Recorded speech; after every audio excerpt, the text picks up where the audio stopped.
നമസ്കാരം, ഞാൻ ഡോക്ടർ മേഘ്ന വിശ്വനാഥ്. പുതിയൊരു വീഡിയോയിലേക്ക് സ്വാഗതം.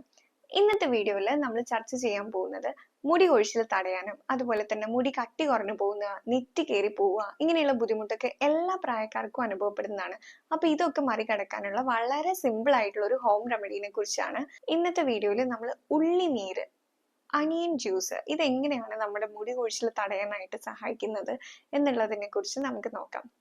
മുടി കൊഴിച്ചിൽ ഉണ്ടാവാനായിട്ട് പല കാരണങ്ങളാണ്. പലപ്പോഴും നമ്മുടെ മുടി കൊഴിച്ചിലിൽ നിന്ന് കാരണം കണ്ടെത്തി കഴിഞ്ഞാൽ നമുക്ക് ചികിത്സ എളുപ്പമാണ്. അതുകൊണ്ട് മുടി കൊഴിച്ചിലിന് ഉണ്ടാവാനായിട്ടുള്ള കാരണങ്ങൾ എന്തൊക്കെയാണ്, എന്താണ് നമ്മുടെ ഇന്നത്തെ ഈ സിമ്പിൾ ആയിട്ടുള്ള ഹോം റെമഡി, എങ്ങനെയാണ് ഇത് ഫലപ്രദമായിട്ട് ഉപയോഗിക്കേണ്ടത് എന്നുള്ള കാര്യങ്ങളൊക്കെ നമുക്ക് നോക്കാം. ഈ പറഞ്ഞ ഹോം റെമഡി ഉള്ളിയുടെ ജ്യൂസ് ആണ്. വളരെ എളുപ്പം നമുക്ക് വീട്ടിൽ കിട്ടുന്ന ഒരു സാധനമാണ്. അപ്പൊ ഇത് നമ്മുടെ മുടി കൊഴിച്ചിൽ തടയാനായിട്ട് എങ്ങനെയാണ് ഉപയോഗിക്കേണ്ടതെന്നും എന്തുകൊണ്ടാണ് ഇത് മുടി കൊഴിച്ചിൽ തടയാനായിട്ട് ഫലപ്രദമാവുന്നത് തുടങ്ങിയ കാര്യങ്ങളൊക്കെ ഇന്നത്തെ വീഡിയോയിൽ നമുക്ക് നോക്കാം. ആദ്യമേ തന്നെ മുടി കൊഴിച്ചിൽ ഉണ്ടാവാനായിട്ടുള്ള കാരണങ്ങൾ എന്തൊക്കെയാണെന്ന് നോക്കാം. പ്രധാനമായിട്ട് നമ്മുടെ ലൈഫ് സ്റ്റൈല്, നമ്മുടെ ശരീരത്തിന് കിട്ടുന്ന പോഷകങ്ങള്, നമ്മുടെ ശരീരത്തിൽ ഉണ്ടാവുന്ന ഹോർമോൺ വ്യതിയാനങ്ങള്, പിന്നെ ഉറക്കക്കുറവ്, സ്ട്രെസ്, കൂടാതെ നമ്മുടെ സ്കാൽപ്പ് ഡ്രൈ ആയി പോകുന്നതും ഹെയർ ഫോളിക്കിൾസ് ഒക്കെ വീക്ക് ആവുന്നതും മുടിയുടെ വളർച്ചയെ ബാധിക്കുന്നുണ്ട്. പിന്നെ നമ്മുടെ സ്കാൽപ്പില് ശരിയായിട്ടുള്ള രീതിയിൽ രക്തയോട്ടം, സർക്കുലേഷന്റെ കുറവ്, അതുപോലെ പോഷകങ്ങളുടെ കുറവ്, അയൺ ഡെഫിഷ്യൻസിയും പ്രോട്ടീൻ ഡെഫിഷ്യൻസിയും ഇതൊക്കെ മുടി കൊഴിച്ചിലിന് കാരണമാവുന്നുണ്ട്. അപ്പൊ നമ്മുടെ മുടി കൊഴിച്ചിലിന് കാരണം എന്താണെന്ന് കണ്ടുപിടിക്കുകയാണെങ്കിൽ അതിന് ചികിത്സിക്കാൻ കുറേം കൂടി എളുപ്പമാണ്. അതുകൊണ്ട് തന്നെ കുറേ നാളായിട്ട് നിങ്ങൾ മുടി കൊഴിച്ചിൽ അനുഭവപ്പെടുകയാണെങ്കിൽ ഒരു ഡോക്ടറെ കണ്ടിട്ട് ടെസ്റ്റ് ഒക്കെ ചെയ്ത് കഴിഞ്ഞിട്ടുണ്ടെങ്കിൽ നമുക്ക് ഇതിന്റെ കാരണം കണ്ടുപിടിക്കാനായിട്ട് പറ്റും. ചിലർക്ക് വിറ്റാമിൻ ഡെഫിഷ്യൻസി ഉണ്ടാവും, വിറ്റാമിൻ ഡി ഡെഫിഷ്യൻസി, കാൽഷ്യത്തിന്റെ കുറവ്, ഇതുകൊണ്ടൊക്കെ മുടി കൊഴിച്ചിൽ ഉണ്ടാവാം. അപ്പൊ ഇതിന്റെ കാരണം അറിയുകയാണെങ്കിൽ നമുക്ക് ചികിത്സ കുറച്ചുകൂടി എളുപ്പമാണെന്നുള്ളതാണ്.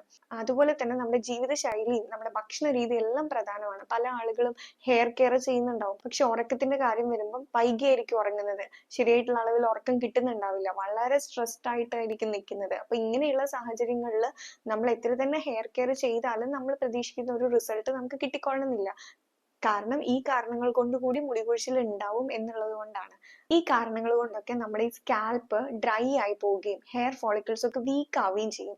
ഹെയർ ഫോളിക്കിൾസ് വീക്ക് ആയിട്ടുണ്ടെങ്കിൽ മുടിയുടെ വളർച്ചയെ അത് കാര്യമായിട്ട് ബാധിക്കും. അപ്പോൾ നമുക്ക് ഈ ഹെയർ ഫോളിക്കിൾസ് സ്ട്രോങ് ആക്കാൻ, ആക്റ്റീവ് ആക്കാനായിട്ട് എന്തൊക്കെ കാര്യങ്ങൾ ചെയ്യാന്നുള്ളതാണ്. അപ്പോൾ നമ്മൾ ഈ പറഞ്ഞ ഉള്ളിയുടെ ജ്യൂസ് എങ്ങനെയാണ് ഇതിന് സഹായിക്കുന്നത് എന്നുള്ളത് നോക്കാം.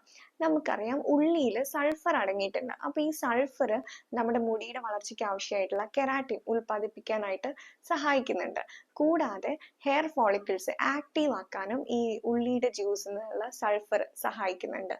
പിന്നെ ഈ സൾഫർ നമ്മുടെ സ്കാൽപ്പിലേക്കുള്ള രക്തയോട്ടം മെച്ചപ്പെടുത്താനും അതുപോലെ തന്നെ അതുവഴി നമ്മുടെ ഹെയർ ഫോളിക്കിൾസിന് കൂടുതൽ പോഷകവും നറിഷ്മെന്റും അത് കൂടുതൽ ആക്റ്റീവ് ആക്കാനും സഹായിക്കുന്നുണ്ട്. അങ്ങനെ മുടിയുടെ വളർച്ച മെച്ചപ്പെടുത്താനായിട്ട് ഈ ഉള്ളി ജ്യൂസ് സഹായിക്കുന്നുണ്ട്. ഈ ഉള്ളി ജ്യൂസിൽ നാച്ചുറൽ ആയിട്ട് തന്നെ ആന്റി ഫംഗലും ആന്റി ബാക്ടീരിയലും ഒക്കെ ആയിട്ടുള്ള ഗുണങ്ങളുണ്ട്. അപ്പോ ഈ താരന്, സ്കാൽപ്പിൽ ഉണ്ടാവുന്ന ചൊറിച്ചില് ഇതിനെയൊക്കെ പ്രിവെന്റ് ചെയ്യാൻ അല്ലെങ്കിൽ ഇതിനെ മറികടക്കാനും സഹായിക്കുന്നുണ്ട്. അതുപോലെ നമ്മുടെ സ്കാൽപ്പ് ക്ലീൻ ചെയ്യാൻ ഒരു ക്ലീനിങ് എഫക്ട് കൂടി ഇത് നൽകുന്നുണ്ട്. പിന്നെ ഇൻഡയറക്റ്റ് ആയിട്ട് ഇത് നര ഡിലേ ചെയ്യാനായിട്ട് സഹായിക്കുന്നുണ്ട്. അതായത് പറഞ്ഞു വരുന്നത് നരച്ച മുടി കറുപ്പാവുന്നല്ല, അതായത് ഓക്സിഡേറ്റീവ് സ്ട്രെസ് കുറയ്ക്കാനാണ് സഹായിക്കുന്നത്. ഓക്സിഡേറ്റീവ് സ്ട്രെസ് കൊണ്ട് ഉണ്ടാവുന്ന മുടി നരയ്ക്കുന്നത്, അകാല നരയൊക്കെ നമുക്കൊരു പരിധി വരെ സ്ലോ ഡൗൺ ചെയ്യാനായിട്ട് ഇതുകൊണ്ട് സാധിക്കും എന്നുള്ളതാണ്. ഇനി നമുക്ക് ഈ ഉള്ളി ജ്യൂസ് എങ്ങനെയാണ് നമ്മുടെ സ്കാൽപ്പിൽ അപ്ലൈ ചെയ്യേണ്ടതെന്ന് നോക്കാം. ഇതില് നമ്മൾ ശ്രദ്ധിക്കേണ്ട ഒരു കാര്യം, ഉള്ളി കുറച്ച് ഉഷ്ണവീര്യാണ്, അതായത് ഹോട്ട് പൊട്ടൻസിയാണ്. അപ്പൊ നമുക്ക് ഇത് ഡയറക്റ്റ് ആയിട്ട് സ്കാൽപ്പിൽ അപ്ലൈ ചെയ്യുന്നത് അത്ര എല്ലാവർക്കും പറ്റിക്കൊള്ളണമെന്നില്ല. അതുകൊണ്ട് തന്നെ നമ്മൾ ഇത് ഡൈല്യൂട്ട് ചെയ്തിട്ടാണ് സ്കാൽപ്പിൽ അപ്ലൈ ചെയ്യാൻ പറയുന്നത്. ഇത് നമുക്ക് വെളിച്ചെണ്ണയുടെ കൂടെയും അതുപോലെ ആവണക്കെണ്ണയുടെ കൂടെയും ഒക്കെ ഡൈല്യൂട്ട് ചെയ്യാം. എങ്ങനെയാണ് ഇത് തയ്യാറാക്കി എടുക്കേണ്ടതെന്ന് നോക്കാം. ഇതിനായിട്ട് നമുക്കൊരു മീഡിയം സൈസ്, ഒരു ഇടത്തരം വലുപ്പമുള്ള ഒരു ഉള്ളി എടുക്കാം.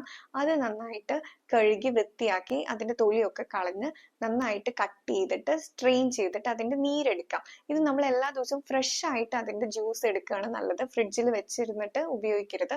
ഫ്രഷ് ആയിട്ട് എടുക്കുന്ന ജ്യൂസിലേക്ക് നമുക്കൊരു 1:2 എന്നുള്ള അളവിൽ, അതായത് നമ്മളൊരു 2 സ്പൂൺ ഉള്ളിനീര് എടുക്കുകയാണെങ്കിൽ അതിലേക്ക് ഒരു സ്പൂൺ വെളിച്ചെണ്ണ ചേർത്തിട്ട് അതിനെ ഡൈല്യൂട്ട് ചെയ്യാം.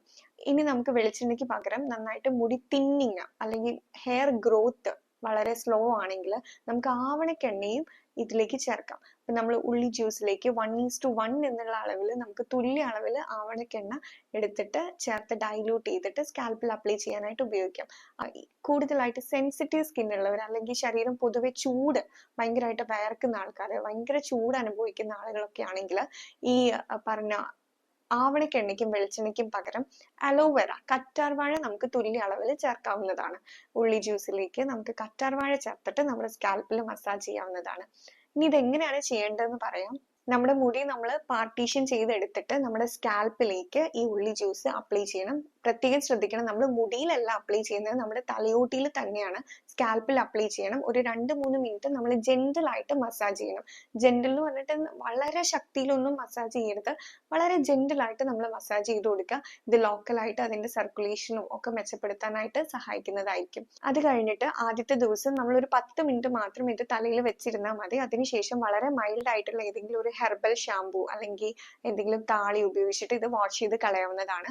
പിന്നെ പ്രത്യേകം ശ്രദ്ധിക്കണം, ഇതിന് മുന്നേ ആയിട്ട് ഒരു പാച്ച് ടെസ്റ്റ് ചെയ്യാനായിട്ട് നമ്മൾ കയ്യിൽ എവിടെയെങ്കിലും ഉള്ളി ജ്യൂസ് അപ്ലൈ ചെയ്ത് നോക്കുക. എന്തെങ്കിലും ഇറിറ്റേഷൻ ഉണ്ടെങ്കിൽ നമ്മൾ സ്കാൽപ്പിൽ അപ്ലൈ ചെയ്യരുത്. കുഴപ്പമൊന്നും ഇല്ല എന്ന് ഉറപ്പുവരുത്തിയതിനു ശേഷം മാത്രം നമ്മൾ തലയിൽ അപ്ലൈ ചെയ്യാനായിട്ട് ശ്രദ്ധിക്കാം. ആദ്യത്തെ ദിവസം ഒരു 10 മിനിറ്റ് അപ്ലൈ ചെയ്തിട്ട് കുഴപ്പമൊന്നും ഇല്ലെങ്കിൽ നമുക്ക് അടുത്ത ദിവസം 15 മിനിറ്റ്, ഒരു 20 മിനിറ്റ് വരെയൊക്കെ ഇത് തലയിൽ അപ്ലൈ ചെയ്ത് വെക്കാവുന്നതാണ്. ശേഷം നമ്മൾ കഴുകി കളഞ്ഞാൽ മതി. പിന്നെ ശ്രദ്ധിക്കുക, ഇത് വാഷ് ചെയ്ത് കളയുമ്പോൾ ഭയങ്കര സ്ട്രോങ് ആയിട്ട് നമ്മുടെ സ്കാൽപ്പ് ഡ്രൈ ആയി പോകുന്ന രീതിയിലുള്ള ഷാംപൂ, കെമിക്കൽ അടങ്ങിയിട്ടുള്ള ഷാംപൂ ഒന്നും ഉപയോഗിക്കാതിരിക്കാനായിട്ട് കൂടി ശ്രദ്ധിക്കുക.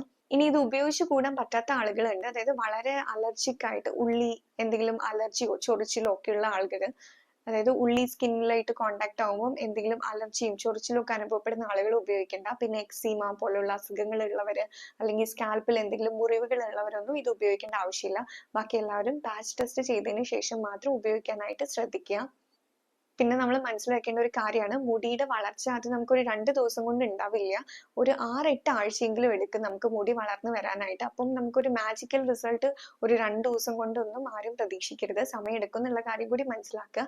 അതിന്റെ കൂടെ തന്നെ നമ്മൾ ഫുഡിന്റെ കാര്യവും ലൈഫ് സ്റ്റൈലും ഒക്കെ പ്രധാനമാണ്. ഞാൻ എൻ്റെ മുന്നത്തെ വീഡിയോയിലും പറഞ്ഞിട്ടുണ്ടായിരുന്നു, മുടി കൊഴിച്ചിലിനെ കുറിച്ച് ഞാൻ മുന്നേ ഒരു വീഡിയോ ചെയ്തിട്ടുണ്ടായിരുന്നു, അതിനകത്ത് ഞാൻ പറഞ്ഞിട്ടുണ്ട് ഫുഡിന്റെ കാര്യമൊക്കെ. അപ്പം താല്പര്യമുള്ളവർ ആ വീഡിയോയും കൂടി കണ്ടു നോക്കുക. അപ്പോൾ ഈ പറഞ്ഞ പോലെ ഉറക്കം, ലൈഫ് സ്റ്റൈല്, പോഷകം എല്ലാം കൂടി ഒരുമിച്ച് ഇതിലേക്ക് വരണം. അതിന്റെ കൂടെ നമുക്ക് ചെയ്തു നോക്കാനുള്ള കാര്യമാണ്. ഇത് വളരെ എളുപ്പം നമുക്ക് വീട്ടിൽ ചെയ്യാൻ പറ്റുന്നതാണ്, ഉള്ളിയുടെ നീരെടുക്കുക എന്നുള്ളത്. അതുകൊണ്ട് തന്നെ ചെയ്യാൻ പറ്റുന്നവരൊക്കെ ചെയ്തു നോക്കുക, നിങ്ങളുടെ റിസൾട്ട് അറിയിക്കുക. എന്തെങ്കിലും സംശയം ഉണ്ടെങ്കിൽ കമന്റ് ബോക്സിൽ ചോദിക്കാവുന്നതാണ്. മറ്റൊരു വീഡിയോ ആയിട്ട് കാണാം. Thank you.